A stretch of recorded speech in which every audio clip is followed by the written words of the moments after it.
Hey guys, learn an interesting story in 30 minutes. Today I'm going to talk about how smelly was medieval Europe. Noblewomen used the toilet in their skirts, and enemies climbed on dung piles to attack the city. Hey guys, close your eyes and imagine a scene with me. You and I are on a time machine, traveling back to the legendary era of medieval Europe.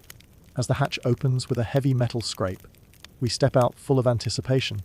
In our minds, that era should be filled with romance and legendary knights in shining armor charging on horseback, noblewomen in elegant gowns dancing in castles, and magnificent Gothic cathedrals soaring towards the heavens, a testament to the power of faith. However, the welcome we receive is nothing like that. A powerful and complex stench hits us, assaulting our senses and making us instinctively hold our breath. This unique odor is a mix of rotting food, the foul smell of human waste, and the sour stench of unwashed bodies. It's intense, pungent, and enough to make your stomach churn. Make no mistake, this is the most authentic, raw, and unbearable face of medieval Europe. Today, we're going to tear away the ornate filter of history and delve into that era of dirt, disorder, and stink. We will witness how well-dressed nobles would relieve themselves under their skirts, why revered kings went decades without a bath, and how seemingly indestructible city walls were rendered useless by mountains of filth. This is a story about hygiene, social class, and human nature. Buckle up, our olfactory journey is about to begin. 2 piles of filth and the birth of high heels. In 476 AD, with the fall of the Western Roman Empire, Europe entered the long and chaotic Middle Ages. The once unified Roman Empire fractured into dozens of kingdoms. Among these new nations, the Frankish kingdom, with its military might and feudal system, rose to become the hegemon of Western Europe. While this powerful kingdom eventually split into the modern-day countries of France, Germany, and Italy. Its history also reflects the social conditions of the entire Middle Ages, especially the staggering state of its hygiene. Back then, the process of urbanization in Europe was slow, and there were very few true metropolises. Paris, the capital of the Western Frankish kingdom, was one of the few bustling cities. However, if you could travel back in time and walk through its narrow streets, the first thing you'd notice would not be its architectural beauty, but the nauseating filth on the ground. Before the advent of modern sanitation systems, Europeans' method of dealing with waste was crude in the extreme. They defecated and urinated everywhere. This was a widespread practice, regardless of social class. Even aristocrats living in lavish mansions would use chamber pots and then dump the contents directly out of their windows onto the street. This sight was so common that people had to constantly look up when they went out to avoid an airborne disaster. Gentlemen would even wear cloaks, not for style, but as a shield against the flying filth. This threat from above also gave rise to an interesting phenomenon in European architecture. On the exterior walls of some houses without street-facing windows, you might see a protruding, mini balcony. This was our suspended latrine. When people used it, the waste would fall directly to the base of the wall. Over time, these piles of filth accumulated, forming a high mound of excrement on the outside of the city walls. Faced with this siege of filth, the nobles' first reaction was not to clean it up, but to find a way to protect their feet from contamination. This need led to the creation of a shoe with an extremely high sole, similar to a modern high heel. Known as clogs or platform shoes, they allowed wearers to rise above the ground, effectively avoiding the muck. They were not just a practical tool, but also a symbol of aristocratic status. Only those who didn't have to clean up the filth themselves, or who had carriages and servants, had the luxury of strolling through the city in these shoes. Some far-sighted individuals did try to change the situation. As early as 1539, King Francis I of France issued an edict strictly forbidding citizens from dumping waste onto the streets. However, at the time, the force of law was no match for the power of habit. The common people considered this an ancient way of life, a part of their personal freedom. They continued to dump their waste, undeterred by the threat of punishment. 100 years later, the hygiene situation in Paris had not improved, it had worsened. Facing streets full of filth and the threat of epidemics, the French king issued another decree. But this one was filled with compromise and helplessness. Before dumping waste, citizens had to shout, "Gardes eaux! Look out for the water!" 3 times to warn passers-by. While this did reduce the number of airborne accidents, it did nothing to solve the root problem. Public sanitation was still a disaster. Even the king himself was not immune to these habits. Historical records show that even the Sun King, Louis XIV, was once discovered by a servant urinating in a palace hallway. And noblewomen in their magnificent gowns would use their wide skirts as cover to relieve themselves anywhere, creating a sharp contrast between their elegant appearance and the filthy reality. The wider and more opulent their dresses were, the better they served as a cover, inadvertently encouraging this unhygienic behavior, to a dislike for baths and a love for perfume. In addition to the issue of waste disposal, bathing was also a major problem for Europeans. To us today, bathing is a normal part of personal hygiene, but in medieval Europe, it was considered a dangerous and even unholy act. First, people believed that bathing would weaken their immune systems and make them susceptible to illness. This was a misconception rooted in ancient medicine, which held that hot water would open pores, allowing bad air and disease to enter the body. This belief was so deeply ingrained that even royalty and ministers held to it. Second, and most crucially, was the restraint of religious belief. For some devout Christians, physical filth was a form of asceticism. They believed that by enduring the body's dirt and discomfort, they could prove their loyalty and piety to God. This ascetic trend was prevalent in the Middle Ages, leading many to deliberately avoid bathing and even take pride in their body odor. If you read historical accounts from the European Middle Ages, you will find incredible records. The Sun King of France, Louis XIV, a monarch famous for his luxury and taste, took only 2 baths in his entire life. His neighbour, King Henry VI of England, set a record by never taking a bath at all. These monarchs and ministers tried to cover their sour body odor by frequently changing their magnificent clothes, creating a false illusion of cleanliness. However, their skin beneath the garments was caked with dirt, exuding a suffocating stench. In contrast, Queen Elizabeth I of England was criticized by the entire country for her extravagant habit of bathing once a month. A bishop of the English Church even publicly condemned her. The Queen has forsaken God, and the country will fall because of it. While this sounds absurd today, it represented the mainstream values of the time. In that strange era, almost everyone, willingly or unwillingly, defiled their own bodies. The devout believers would declare, "Our bodies may be dirty, but our souls are pure. This is the only way we can get closer to God." This twisted belief system justified filth and even glorified it. According to records from the Roman Church, during the canonization of Bishop Thomas, de Cantilip of Hereford in central England, it was discovered that he never bathed and his clothes were full of fleas. When he tried to give his clothes to the poor, they all refused, saying the clothes had too many fleas. If even kings and bishops, the ruling class, rarely bathed, how clean could the commoners be? After all, every bath required a large amount of water and firewood, a valuable resource in the home. How many common people could afford to use up their resources just for a clean body? However, as time went on, the negative effects of not bathing became obvious. The smell of the king and the nobles grew stronger, and in private settings, it was unbearable. To alleviate their body odor, the French royal court turned to perfume. The origins of perfume can be traced back to ancient Egypt around 3000 BC. But it was the French royal court of the late Middle Ages that truly made it a fashion trend. In the late 15th century, perfume was widely used by Italians, who began making it from various spices and then promoting it to countries like France, England, and Germany. Initially, the kings didn't think much of perfume, but when King Louis XIV came to power, his highly sensitive nose made him suffer from his body odor. Yet he still stuck to the principle of not bathing, trying to maintain a stinky fellowship with everyone else. By chance, Louis XIV discovered that perfume could mask body odor. He immediately ordered his court perfumer to create a scent for him and sent a large number of envoys to Italy to seek out master perfumers.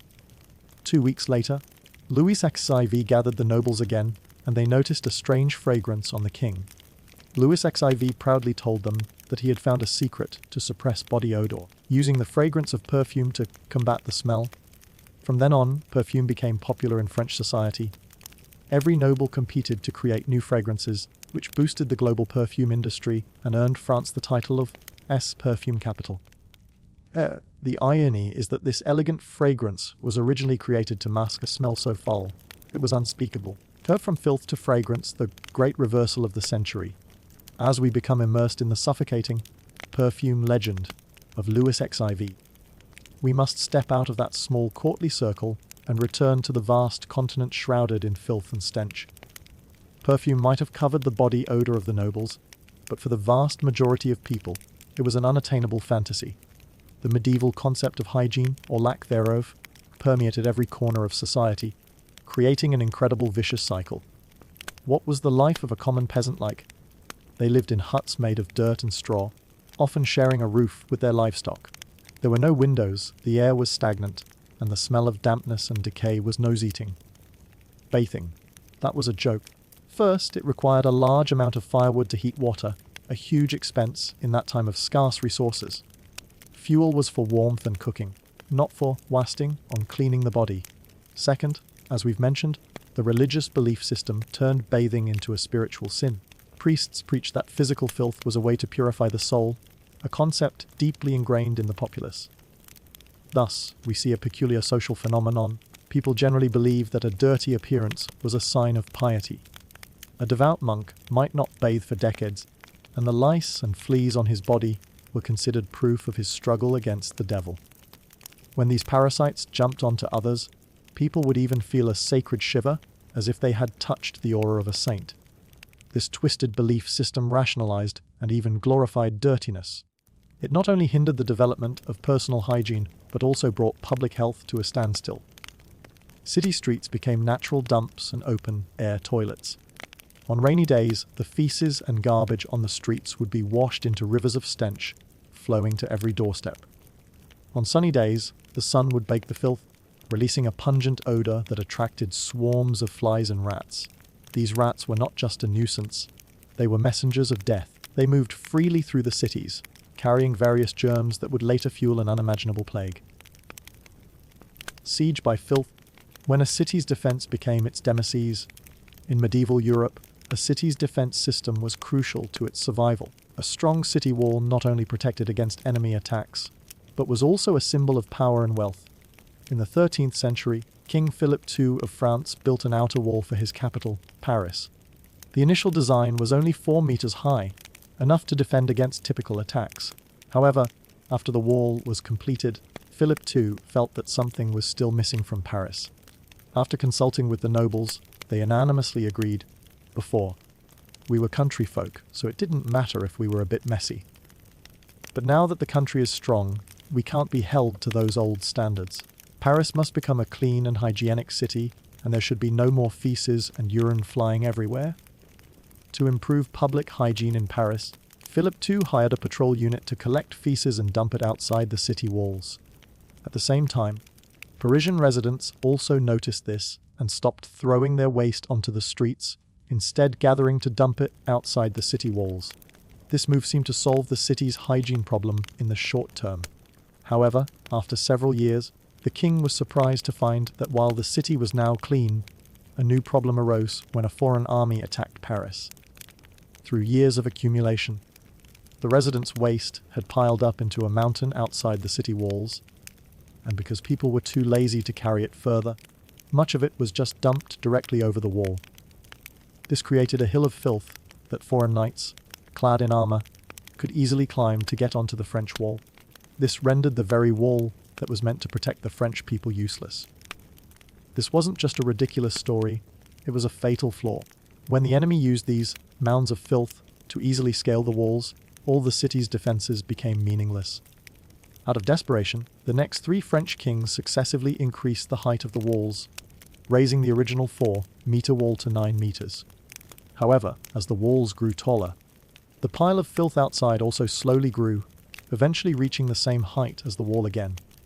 At this point, the French kings realized that constantly raising the walls was a fool's errand. To truly solve the problem, they had to remove the mound of filth outside the city. It took the French people another 100 years to slowly clear the mounds of filth and move them elsewhere. During this time, the French royal court moved to the Palace of Versailles outside the city. They voted with their feet, showing their disgust for the city's terrible hygiene. 2 is the Black Death, a feast for the senses of death. Yes, we all know that name's the Black Death of this massive disaster, which swept through Europe from the mid-14th century, took the lives of tens of millions of people. People watched in horror as their loved ones fell one by one, blaming the plague on God's punishment, witches' curses, or bad air. However, they never considered that the culprit was the filthy world they had created themselves. The crowded cities, poor personal hygiene, and rampant rats and fleas provided the perfect breeding ground for the plague. When the Black Death struck, Europe's fragile sanitation system collapsed, and the death toll grew exponentially. While this disaster was brutal, it also unintentionally taught Europeans an unprecedented lesson in public health. People began to realize that their way of life had to change. But change did not happen overnight. Even during the worst of the Black Death, many people clung to the old belief of not bathing. They would rather use herbal scents than clean water to wash. This deeply ingrained inertia required a more powerful force to turn the tide. This force came from two sources: the intellectual liberation brought by the Renaissance, and the material foundation provided by technological progress. The Renaissance emphasized human dignity and the value of the individual. This new way of thinking gradually dismantled the ascetic constraints on the body. People began to re-examine their bodies, seeing them as sacred and beautiful, not as sinful containers. At the same time, with the development of cities, infrastructure began to improve. While the process was slow and winding, the beginnings of sewage and water supply systems emerged. Of course, these changes didn't happen overnight. They were like a slow trickle that eventually gathered into a massive flood, breaking down the wall of filth of the Middle Ages. From the wall of filth to the dawn of modern civilization. As the shadow of the Black Death gradually receded, Europeans finally began to seriously reflect on what was wrong with their way of life. This catastrophe, though brutal, was like a painful purification, forcing people to re-examine their bodies, their cities, and their relationship with nature. But as we've said, change did not happen overnight. It required a revolution in ideas and support from material and technological progress. At the level of ideas, the Renaissance played a crucial role. This cultural movement placed human value and dignity back at the center, emphasizing individual reason and sensory experience. When people no longer saw the body as a sinful shell, but as a masterpiece to be cherished and admired, the need for personal hygiene also awakened. Artists began to depict the beauty of the nude body, and philosophers discussed the meaning of health. This liberation of thought was like a spring breeze, gradually melting the long, frozen beliefs of asceticism. At the same time, scientific and technological progress provided a solid material foundation for the dawn of civilization. In the 17th and 18th centuries, rudimentary water supply systems and sewers began to appear in various European countries. While they initially only served a tiny fraction of the wealthy, they laid the groundwork for future urban modernization. The most revolutionary invention was undoubtedly the flushing toilet. Although early versions could be traced back to ancient Rome, the first truly modern flushing toilet was designed in 1596 by the British nobleman Sir John Harrington for Queen Elizabeth I. However, due to the lack of a proper sewage system, the invention was not widely adopted. It was not until the late 18th century that British inventors Alexander Cumming and Joseph Brummer improved the flushing toilet, especially by adding the bend trap, which solved the problem of sewer gas backing up. This made it viable for mass adoption. Of course, inventions alone were not enough. The Industrial Revolution of the 19th century brought unprecedented productivity and accelerated the explosive growth of urban populations. With it came even more severe public health challenges. Epidemics like cholera and typhoid fever raged in the crowded and filthy cities, forcing governments to act. The Great Stinks of London is a classic example. In the summer of 1858, the River Thames became terribly foul due to long-term industrial and human waste dumping. The hot weather made the river's stench so unbearable that it even affected the normal functioning of Parliament. This great stink finally prompted the British government to make the drastic decision to fund and build a massive underground drainage system. The project, led by engineer Sir Joseph Bazalgette, constructed over 2 thousand kilometers of underground sewers to divert all of London's sewage out of the city for treatment. This monumental project not only solved London's stench problem, but also became a model for modern urban public health systems. With the gradual improvement of modern facilities like electricity and showers, bathing was no longer a luxury, but a part of daily life. People began to realize that keeping their bodies clean was not just for health, but also for self-respect and respect for others. To choose a legacy of civilization, a warning for today. However, even today, some of the legacies of the Middle Ages seem to persist. Paris, once the filth capital, has long become a world-class city of romance, but in some corners, you can still catch a faint, lingering odor. This may be related to the deep-seated European habit of urinating in public. In Paris's subway stations and back alleys, this is not an uncommon sight. It's not just a hygiene issue, it's a cultural inertia that is difficult to change. A recent news story from 2024 brought this topic back into the spotlight. The Sachsenalm-Minster, Germany's tallest church and a centuries-old Gothic building, was being used as a public toilet for so long that its foundation stones were severely eroded by uric acid, almost causing it to collapse. The Germans had to close the church immediately and spend millions of euros on repairs. This story sounds absurd, but it's a powerful warning. It tells us that the progress of civilization is not a given, and it is not immune to regression. We have unprecedented convenience and hygiene conditions today, but that doesn't mean we can rest on our laurels. Respect for public spaces and attention to personal hygiene, though seemingly small habits, are in fact the cornerstones that maintain the order of modern civilization. Looking back, the dirt and stench of medieval Europe was not just a result of a lack of technology and resources, but a manifestation of a lack of a proper mindset and awareness. From the filth, avoiding high heels to the king who never bathed, and the absurd history of siege by filth, every step reflects the unique values of that era. Ultimately, it was the painful lessons of the Black Death, the intellectual awakening of the Renaissance, and the technological leap of the Industrial Revolution that together pushed Europe out of that quagmire of filth. This history tells us that the progress of civilization is not accidental. It requires the courage to face ugly realities, the wisdom to find solutions, and the dedication and perseverance of generations. The cleanliness and health we enjoy today are the fruits of the labor and sacrifice of countless ancestors who fought against filth, disease, and outdated beliefs. The next time you enjoy a comfortable hot bath or use a convenient flushing toilet, take a moment to reflect on this history. You'll realize that the life we take for granted is actually a long and arduous victory.